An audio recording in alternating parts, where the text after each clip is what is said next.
Salut à tous, j'espère que vous allez bien, c'est Romain et on se retrouve aujourd'hui après ce week-end plutôt calme du côté du PSG. On a seulement eu l'officialisation d'Arnaud Tenas.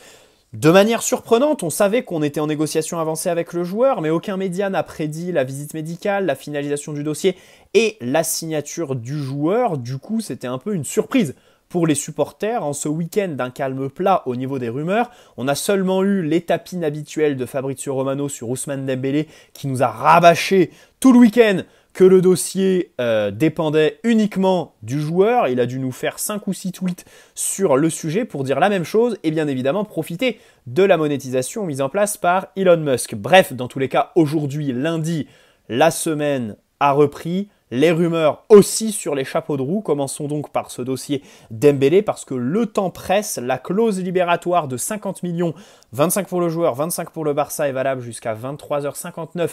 Je précise, j'enregistre cette vidéo à 20h07 et aujourd'hui la tendance n'est pas très claire. Alors déjà, Fabrizio Romano, pour une fois qu'il nous balance une exclusivité, on va la citer. Ousmane Dembélé a dit oui à Paris. Ça, je crois que ça sort hier soir. Ce même Fabrizio Romano qui nous dit aujourd'hui, il y a un sentiment que la clause ne sera pas levée à temps. Voilà. Eloïc Tanzi qui nous fait un papier pour le journal L'Équipe. Donc, on parle quand même de deux sources qui sont assez fiables. Le joueur, Dembélé, aimerait que les clubs trouvent un accord sans le paiement de la clause libératoire. C'est ce qui est écrit par Tanzi dans le journal L'Équipe. Alors ça, c'est assez incompréhensible parce que les choses sont très claires. Tu as juste à convaincre le joueur. La clause libératoire, tu ne demandes pas l'avis au Barça, tu leur fais une lettre pour leur dire que tu vas la lever. Le club acheteur comme le joueur, parce que je crois que tu peux verser l'oseille à l'agent ou au joueur, et ensuite le joueur paye lui-même sa clause libératoire. Voilà, tu enregistres auprès de la Ligue et tout ça. Bref, rien de plus simple, rien de plus clair, mais le PSG trouve le moyen de se compliquer les choses. Alors on sait très bien qu'est-ce qui est derrière tout ça, parce que Nasser a repris le mercato et bien sûr ça rebat complètement les cartes, sachant que Luis Campos a refusé de prendre Dembélé libre l'année dernière. Il nous a expliqué que ça faisait superposition sur le côté gauche parce que Dembélé voulait jouer côté gauche alors qu'il est ambidextre et qu'il peut très bien jouer côté droit où on est sinistré. Bon bref, dans tous les cas, si on pète pas la clause libératoire, je précise que si on la pète avant ce soir, pas de problème, référez-vous à ma vidéo de vendredi dans laquelle je vous dis à 50 millions, surtout quand on donne que 25 au Barça, 25 aux joueurs, ce qui donc te fait économiser forcément des commissions d'agents, des primes à la signature et peut-être même sur le salaire si tu négocies plutôt bien, c'est quand même une opportunité qui est très belle, qui est limite à ne pas rater au vu du talent, du profil du joueur, très imprévisible, même si des défauts dans les grands matchs, dans la finition et l'histoire des blessures. L'histoire des blessures que tu peux combler par exemple, si le transfert, tu n'as que 25 millions d'euros à amortir, tu peux très bien faire signer au joueur un contrat de 3 ou 4 ans plutôt que 5. Là, ce serait quand même une autre affaire que de payer autre chose que les 50 millions. Parce que, évidemment, les 25 que tu balances aux joueurs, c'est tout l'attrait du dossier.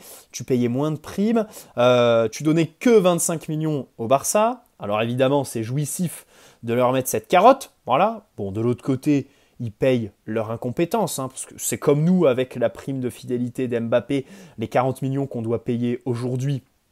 Donc la moitié de la prime aujourd'hui et la deuxième moitié le 1er septembre, prime à 80 millions au total. C'est une incompétence notoire de la part du Barça que de faire cette espèce de clause ubuesque, tout simplement, il n'y a pas d'autre mot. Mais au-delà de la carotte, c'est-à-dire qu'avec 25 millions, le Barça ne faisait pas trop de liquidité pour le remplaçant. C'est-à-dire qu'ils font fuiter dans la presse qu'ils veulent Bernardo Silva pour remplacer Dembélé. Je sais pas où tu vas avec 25 millions, mais pas très loin les gars, hein, surtout sur Bernardo, voilà. Bernardo c'est quand même 8 à 10 millions de salaire, alors ok Dembélé te fait quand même économiser beaucoup sur la base salariale, mais en matière de transfert, je pense que du côté de City, c'est 80-85 fixe minimum, donc avec 25 tu vas pas aller loin. Or, si du coup tu fais un transfert sec avec le Barça, évidemment ça se négociera pas aux alentours de 30 millions, hein. Ils sont pas bêtes les Catalans. Tu leur donnes plus de munitions pour remplacer Ousmane Dembélé. Par exemple, un Cancelo, il se dit dans les médias aussi qu'il voudrait remplacer Dembélé par Cancelo latéral droit, ce qui n'est pas idiot. Ils ont Rafinha pour jouer sur l'aile, Cancelo qui permettrait de faire jouer Koundé en défense centrale, et du coup avoir un vrai latéral droit technique qui repique dans l'axe, qui est tout simplement très bon, voilà, à moindre prix surtout, parce que Guardiola a dit publiquement que Cancelo était sur le marché des transferts en juin. Ça n'a pas pour autant attiré les potentiels acheteurs. Une déclaration qui a été lunaire. D'ailleurs, je crois qu'il est revenu dessus il y a quelques jours en disant Cancelo fait partie du groupe, oui, on aimerait s'en séparer, mais voilà, il a été plus nuancé. Hein. Je pense qu'il y a eu des discussions avec le joueur pendant la préparation et il s'est rendu compte que dire publiquement que tu veux absolument vendre Cancelo, c'est peut-être pas la meilleure chose à faire pour ta direction sportive qui aimerait en tirer le plus d'argent possible. Bref. Bon, à voir combien le Barça demande. Ça, c'est sûr que rien n'a filtré dans la presse. Mais s'il demande plus de 50, clairement, là, je balance de l'autre côté. Je suis contre la venue de Dembélé. Parce que plus de 50 millions, bon, déjà, ça fait augmenter la note. Et ensuite, à ces 50, il faudrait donc ajouter des primes à la signature, les commissions d'agents et tout ça, qui font qu'au final, le deal est quand même extraordinaire. Parce que je vois mal Moussa Sissoko s'asseoir sur 25 millions de commission. Je pense que sur les 25, il doit en toucher minimum 10 sur sa société, et même Dembélé. Voilà. Donc, évidemment, je ne vois pas Moussa Sissoko trouver de l'intérêt à abandonner cette formule très avantageuse pour une autre où il aurait des primes un petit peu moindres. Voilà. Donc, au-dessus de 50, pour moi, c'est une mauvaise affaire. Le seul point que je pourrais comprendre, c'est qu'une clause libératoire, alors, en matière de comptabilité, je ne suis pas tombé sur les règlements, parce que je ne suis pas avocat de la comptabilité du foot, mais je pense qu'en matière d'amortissement, il y a des gens qui te diront une clause libératoire, tu la payes en une fois, donc tu n'as pas d'amortissement. Je crois que c'est faux. Je crois que, voilà, une clause libératoire, tu l'amortis sur la durée du contrat comme n'importe quoi, parce que la comptabilité est clairement autre chose que la trésorerie. Maintenant, oui, en matière de trésorerie, quand tu pètes une clause libératoire, à moins que tu t'arranges avec le club en face, tu la payes en une fois. Voilà, tu dois sortir les 50 millions cash. Alors qu'un joueur que tu recrutes 50 millions sur un contrat de 5 ans, comme Lucas Hernandez, disons-le, ça te fait sortir 10 millions cette année. Et 10 millions chaque année sur les 50 contrats. Donc peut-être que ce serait avantageux pour le PSG de prendre Dembélé à 60 millions sur 5 ans, plutôt que 50 millions à sortir que maintenant. Et encore, parce que du coup, sur la clause de 50 millions, bah, en réalité, tu en payes 25 à l'agent et aux joueurs. Je me dis, ces 25, tu peux essayer de négocier avec l'agent pour les lisser sur le contrat et faire comme un transfert, pas comme une clause libératoire. C'est-à-dire que tu payes 25 millions cette année au Barça et les 25 autres, tu dis aux joueurs, bon, je te verse 5 millions tous les 30 juin de ton contrat et si tu veux partir à un moment donné, bah, on s'arrange pour que je te les verse d'un seul coup, voilà, ou que je t'arrange par rapport au futur club acheteur. Donc, j'ai essayé de creuser, je ne vois pas beaucoup de raisons. Peut-être Dembélé qui ne veut pas mettre une carotte au Barça. Et encore, parce que tu as négocié cette clause, je ne vois pas pourquoi ce serait pour ne pas l'utiliser, tout simplement, voilà, pour faire 25 millions. Bon, bref, c'est assez flou cette histoire et j'espère clairement qu'on va lever cette clause avant aujourd'hui 23h59. Et surtout dans les médias, on a vu plein d'explications ce week-end nous disant que Dembélé est froissé parce que le Barça l'a inclus dans un deal avec Mbappé. Là, aujourd'hui, on nous a dit que Deco, le nouveau directeur sportif du Barça, je crois, est proche de Rafinha qui joue au même poste que Dembélé, donc ça n'a pas plu aux joueurs. Bon, là, je vois une manœuvre de l'agent Moussa Sissoko pour essayer de faire passer la pilule, trouver des excuses dans les médias, alors que la réalité, c'est que le joueur et l'agent aiment l'oseille. C'est tout. Voilà, les gars, on va pas se voiler la face. Hein, le joueur est très talentueux. Je serais content s'il vient à 50 millions. Mais la réalité, c'est que s'il vient, sans les 25 millions ou alors sans des grosses commissions d'agents sur un potentiel deal transfert normal avec le Barça, il vient pas. Disons les choses telles qu'elles le sont. Voilà. Et encore une fois, quand Nasser se met dans le deal, évidemment que le fait de surpayer fait toute la différence. Voilà. Même si, comme je l'ai dit dans ma vidéo de vendredi, Nasser n'a pas tous les torts. Hein. Surpayer, c'est une réalité aussi qui colle le PSG avec la Ligue 1 qui manque d'attrait, le projet du club et tout ça. Ce qui pourrait normaliser. Donc voilà, Moussa Sissoko utilise ses relais médiatiques pour essayer de trouver une explication du côté du Barça à un départ de Dembélé, alors que le joueur est très apprécié voire admiré par Xavi, qui lui voue une grande confiance. Donc bon, que Deco, le directeur sportif, soit proche de Rafinha, excusez-moi de croire que c'est juste une explication, une excuse trouvée par Moussa Sissoko. Bon, la piste Colomani renaît. Alors Luis Campos faisait filtrer ces dernières semaines dans les médias qu'elle était fermée. Et au final, elle est réouverte par Nasser qui, encore une fois, j'aimerais savoir ce que Luis Campos fait de ses journées. parce que là, on est encore sur un mercato que Nasser reprend un peu au dernier moment. Du coup, tu agis un petit peu dans la précipitation. Le dossier Dembélé en est l'exemple parfait, ce qui augmente le risque de faire des dingueries. J'espère que sur Dembélé, on va pas faire un deal à 70 millions avec des primes de malade et un salaire de 20 millions par an. Enfin, ce serait la folie. Sur Colomani, bon, alors, l'équipe nous le dit, hein, c'est Nasser qui mène le dossier. Notons qu'il a le même agent que Dembélé, Moussa Sissoko évidemment. Donc évidemment que RMC par Fabrice Hawkins, qui est le porte-parole de Moussa Sissoko, nous a confirmé cette petite information, parce que moi ça me fait bien rire. Hein, ça me fait bien rire. Je veux bien que Nasser d'un côté ait réactivé la piste, mais Jamel56, source fiable que je cite souvent dans mes vidéos sur Twitter, nous annonce que le joueur veut venir, comme Ousmane Dembélé. Bon, ça par contre, cette info elle me fait bien rire. Parce que le joueur te dit publiquement, dans le Canal Football Club, le 3 juin, que ok, il est originaire d'Île-de-France, mais que personne n'est obligé d'y revenir. Que lui rêve de la Première Ligue. Qui ne rêve pas de la Première Ligue? Ce sont les mots de Randal Colomani. Même s'il nuance en te disant qu'il cherche le club parfait qui lui donnera un temps de jeu. Mais enfin bon, quand tu parles de l'intérêt du PSG, il te dit qu'il est flatté, mais qu'il rêve de la Première Ligue. Pardonne-moi, le fait que ça ressorte dans les médias de sources qui sont proches de l'agent, même si je pense que Nasser a clairement réactivé la piste aussi de son côté. À un moment où Manchester United s'en va du dossier parce qu'ils ont fait Rasmus Højlund pour 75 millions plus 10 de bonus, la Première Ligue qui s'intéresse plus à Randal, et tout de suite Randal qui nous dit dans la presse « Je suis intéressé par le PSG », pardonne-moi de doucement sourire, hein, parce qu'en plus les Anglais, c'est pas faute d'avoir fait des dingueries.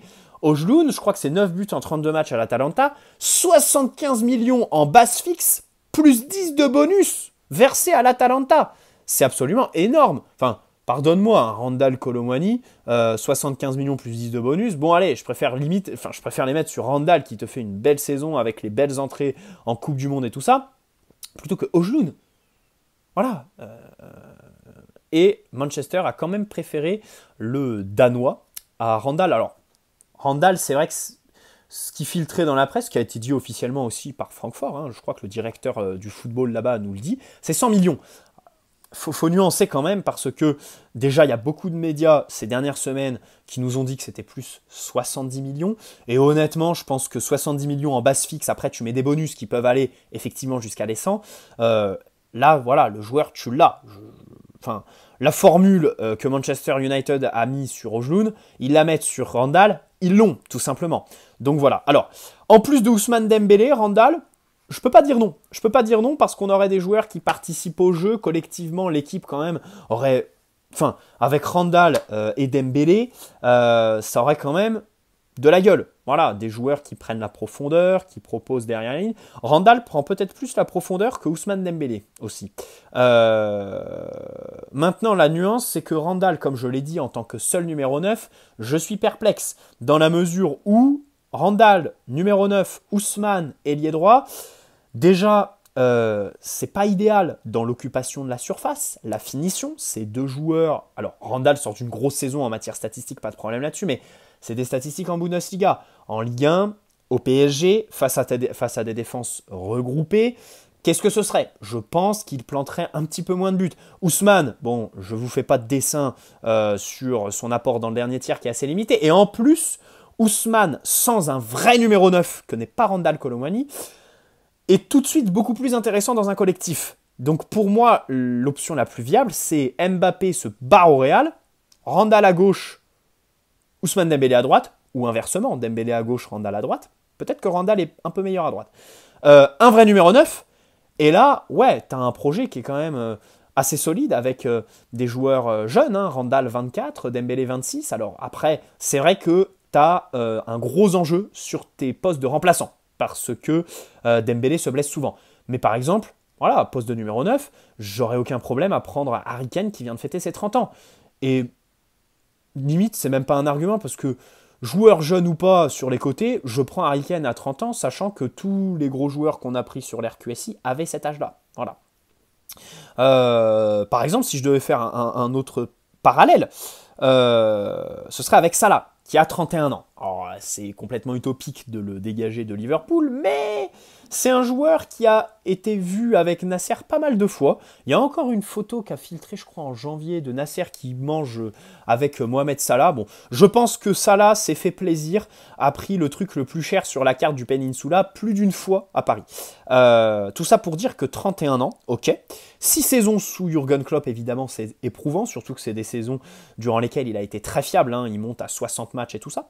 Mais il perce à 19-20 ans en Égypte. Ensuite, il fait une pige en Suisse, à Chelsea, et ses débuts réels, ses premières grosses saisons à l'échelle européenne, c'est en 2015, à 23 ans. Donc, de l'autre côté, on parle d'un ailier qui a percé sur le tard. Bon bref, dans tous les cas, je veux pas être démago, j'adore Mohamed Salah, mais il a plus de 600 matchs au compteur. C'est vrai que 31 ans, je comprends les gens qui nous disent il est carbo, ça vaut pas vraiment le coup. Ok, bon, j'entends ça, même si je suis désolé, j'adore ce profil d'ailier droit qui en plus, en fait, chaque saison, Salah, c'est 30 buts minimum assurés.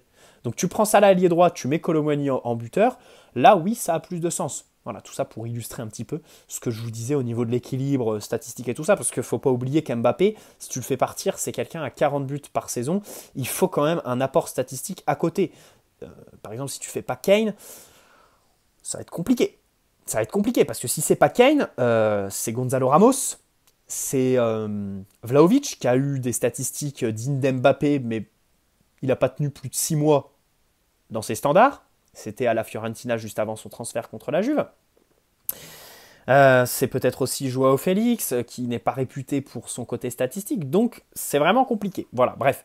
Passons à Marco Verratti. Mais encore une fois, Randall plus Ousmane Dembélé, franchement, si tu fais un vrai numéro 9 à côté, je dis pas non. Je dis pas non en cas de départ d'Mbappé, parce que c'est vrai que ce marché des ailiers est assez fermé. Alors après, si Kolo Muani veut absolument jouer numéro 9 et n'affectionne pas le poste d'ailier, ça par contre, j'en suis pas sûr, tu vois. Je mettrais bien une pièce sur le fait que Kolo Muani soit très à l'aise sur l'aile et qu'il te demande pas à jouer numéro 9. Hein.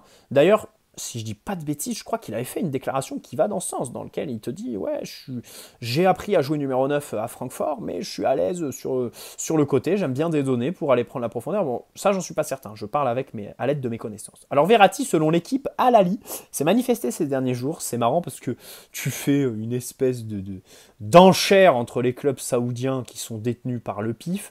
Bon, bref, c'est le même, en gros, le même fournisseur, financeur qui est sur le dossier, bon bref, avec des enchères, c'est un peu ridicule. Par rapport à Al Hilal qui est basé à Riyad, Al Ahly est à Jeddah, sur les bords de la mer Rouge. Hein. Je crois que c'est là-bas qu'est Karim Benzema qui a tout compris, amateur de jet ski et tout ça. Au bord de mer, je pense que tu t'éclates un peu plus quand t'es Marco Verratti qu'à Riyad. Donc peut-être que ça peut aussi jouer, même si bon, avec Al Hilal qui est à Riyad, Verratti était d'accord. Moi, j'ai assez peur sur l'indemnité de transfert. C'est-à-dire qu'on nous annonçait une offre à 30 millions. C'est difficile à dire parce que la réalité, c'est que les clubs saoudiens surpayent complètement les salaires. Ça, c'est une évidence. Même s'il y a quand même une politique, c'est vrai, je pense que les Saoudiens se disent on double les salaires des joueurs, mais on va pas au-delà. Alors après, pour les stars, ça compte pas. Hein, Ronaldo et tout ça, les gros joueurs qui veulent absolument, qui ont un apport marketing indéniable, là, cette politique ne s'applique pas. Mais pour tous les joueurs, par exemple Romelu Lukaku, il lui propose de doubler son salaire. Il leur dit non les gars, proposez-moi 80-90 millions par an, je crois. Bah au final, ils abandonnent, tu vois. Bon bref, dans tous les cas, ils doublent le salaire et c'est déjà immense. Maintenant, sur les indemnités de transfert, je crois qu'ils ont quand même une politique qui fait qu'ils se rapprochent du marché en fait. Les mecs ne sont pas gogoles, ne balancent pas l'argent par les fenêtres parce que, par exemple, Sadio Mané, je crois qu'il est transféré là-bas pour 30 millions. Voilà. Seko Fofana, l'année dernière, Lens, c'était 40 millions. Il est transféré cette année pour 18. Brozovic, c'est 18 millions. Pardonnez-moi, mais ça, ce sont des bonnes affaires. Si le PSG faisait ce genre de deal, je serais super content, tu vois. Or, ce sont les Saoudiens. Tout ça pour vous dire que j'ai un petit peu peur sur leur capacité à faire des surenchères et à signer Marco pour 80 millions. Sachant qu'il lui propose déjà un bon gros salaire, j'ai très très peur. En fait, j'ai peur que le transfert ne dépasse pas les 50 millions d'euros, auquel cas ce serait un très mauvais transfert parce que ma position elle est très claire, c'est 80 millions et le remplaçant de Marco Verratti signé avant de le faire partir pour être bien sûr. Sinon, Verratti ne part pas pour moi. Voilà. Y a 2 exceptions. Je vois déjà les gens venir dans l'espace commentaire. Neves, qui signe à Al Hilal, et Malcolm, qui signe dans le même club. Les 2 signent pour vraiment des montants au-delà de leur valeur marchande. Mais Al Hilal, c'est le club qui a loupé Lionel Messi, du coup, qui font un petit peu des dingueries. C'est eux qui proposent 300 millions pour Mbappé. C'est eux qui sont d'ailleurs aussi sur Verratti, donc ça peut aussi être un motif d'espoir pour nous quant à faire augmenter l'indemnité de transfert parce qu'ils sont un petit peu paumés. Hein, ils ont loupé Messi, ils veulent absolument frapper un grand coup et tout ça. Donc ils ont fait Ruben Neves à 55 millions, je crois. Et Malcolm à 60, 45 plus 15 de bonus, ce qui est quand même assez énorme pour un joueur qui était en Russie. Voilà. Bon, tu me diras, le PSG a mis 50 sur Paredes qui était pareil au Zénith Saint-Pétersbourg. Bref, apéro Henrique dans ses œuvres. Passons à Renato Sanchez. La Roma et le PSG négociaient une option d'achat d'une quinzaine de millions d'euros. Au final, Fabrice Hawkins nous apprend ce soir que le PSG veut un transfert sec. Ça me paraît logique pour un joueur qui est sous contrat jusqu'en 2027 de demander ça, surtout pour un joueur qui se blesse énormément. Bon, qui se blesse à la Roma ou au PSG, c'est la même chose. Donc, je vois pas grand intérêt à le prêter sans au minimum une option d'achat obligatoire. Voilà. Abdou Diallo, alors il a un club qatari qui s'intéresse à lui, le nom n'a pas filtré, son frère a signé là-bas récemment, donc ça pourrait jouer en sa faveur. Par exemple, Abdou Diallo est capable de jouer défenseur gauche. J'ai le souvenir de son match contre Manchester United en phase de poule sous Tourelle, c'est fin 2020. Et aussi son entrée au match retour contre le FC Barcelone de Lionel Messi en 2021 avec Pochettino. 2 matchs très réussis à ce poste-là pour Abdou Diallo. Même si, on va nuancer, il a eu d'autres matchs plutôt loupés à ce poste-là. Je comprends pas pourquoi lui est dans le loft, mais pas Kurzawa, tu vois. Ça m'a fait tilt aujourd'hui, je me suis dit, mais pourquoi Kurzawa est titulaire contre Osaka vendredi et Abdou Diallo est au campus PSG, tu vois. Les 2 sont dans la même situation contractuelle, fin de contrat dans 1 an, donc les 2, tu es obligé de les vendre. Voilà, tu peux pas les prêter sur la dernière année de contrat. Ça n'aurait aucune logique. Mais c'est Kurzawa qui lui est prêté, tu vois. Là, par exemple, incompréhension un petit peu. Et ce serait potentiellement peut-être un choix de Luis Enrique, de Luis Campos, je sais pas trop. Je comprends pas trop. Bon, bref. Dans tous les cas, Abdou Diallo a la CAN à préparer, rappelez-vous, avec le Sénégal. Donc le Qatar, ça me surprendrait un petit peu de sa part. C'est pas l'idéal pour préparer une CAN. Même si, dans une interview récemment, il n'a pas écarté la possibilité de signer en Arabie Saoudite. Bon, Arabie Saoudite, Qatar, hein, c'est la même histoire. Bon, concernant ceux qui rêveraient d'une magouille avec un club du Qatar qui nous surpaye complètement le transfert pour nous faire rentrer de la trésorerie, bon, je vous redirigerai vers le dossier Rafinha qui a signé dans un club qatari gratuitement il y a quelques années. Autant vous dire que les magouilles, on ne connaît pas. Arnaud Tenas, donc c'est officiel, hein, c'est bon. Alors, il est très bon au pied. Il fait 1m85, donc évidemment, sur les compilations, les parades sont un petit peu plus impressionnantes, disons, hein, parce que le joueur s'envole, te fait des horizontales de malade. Hein. C'est sûr que c'est pas Donnarumma qui va te faire des horizontales avec son mètre 94-95. Donc voilà, plus le gardien est petit, plus les gardiens sont impressionnants. Ne vous laissez pas avoir. Dans tous les cas, j'ai l'impression que c'est un bon gardien. C'est plutôt un bon coup que je valide. Voilà, en plus, il est libre de tout contrat. Rien de plus à dire. Mbappé, pas grand chose de nouveau. Hein. RMC annonce que le club s'attend à une offre ridicule du Real. C'est complètement logique, tu vois. Et d'un côté, le PSG peut s'en prendre qu'à lui-même avec ce contrat lamentable qui a été négocié l'année dernière. Alors, Foot Mercato annonce aujourd'hui qu'on ne veut pas payer les 40 millions de primes qu'on lui doit, donc demain, mardi 1er août. Alors, ça fait penser au Barça, qui ne donne pas la prime de fidélité de Neymar qu'il lui devait avant le 31 juillet donc 2017, prime de 43 millions d'euros que Neymar a ensuite réclamé au tribunal pour qu'au final tout soit annulé, les compteurs remis à zéro, ils ont trouvé un accord à l'amiable. Bon, bref, dans tous les cas, ils n'avaient pas versé 43 millions de primes, c'est marrant, parce qu'aujourd'hui, on serait potentiellement sur la même chose si le PSG fait pareil.